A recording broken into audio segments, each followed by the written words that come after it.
lot of times, most of my sketches come to me when I'm attempting to sleep. And if I know one is a good one, I'll usually have to get up and write it down. If it's not a good one, I'll just continue to sleep. My process for writing them is I write it down, I look over it, it's not good, I trash it. After that, if I like some of the stuff, I usually do a lot of edits. I send them around. I like to have people look at them because often what I think is funny, other people don't. And once I have a finished product, I let it lie for about 3 years until I do something with it. I can't read my own handwriting, so I have to use a computer. I have to type it out. I usually use Google Docs. Sometimes I use a tablet and something. But often the only kind of things that I could do handwritten are I'll take short notes. I can't do anything with handwriting because I'll take a look at it and I'll be like, I don't remember naming my protagonist Jeffrey. That's weird. Like. Well, whenever I come up with a concept for a script or a sketch or something like that, it's normally like when I'm doing something arbitrary. It's like when I'm like doing laundry or something and I just think of something that makes me laugh and then I'm like, I want to see that in video.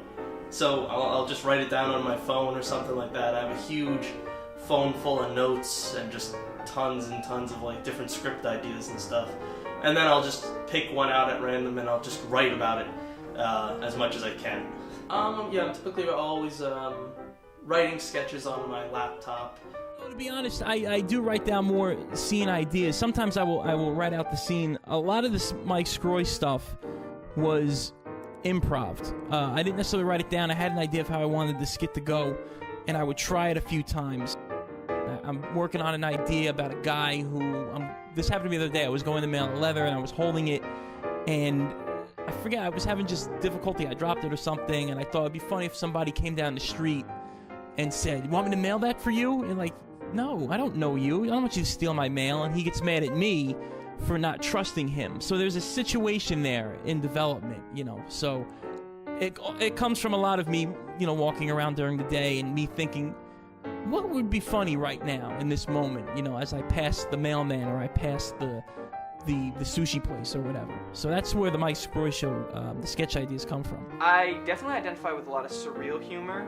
Not only do I like things that break the fourth wall and are very self-referential, but I like comedy that's short bits and short jokes that are interspersed and then like all of them come together to make a larger joke.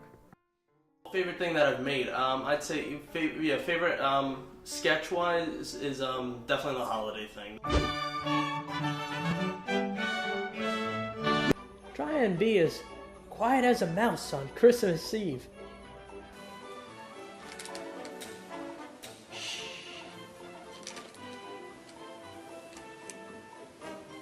This is gonna be the best Christmas ever. I swear, this is gonna be so... Hey, what are you doing down here? Oh!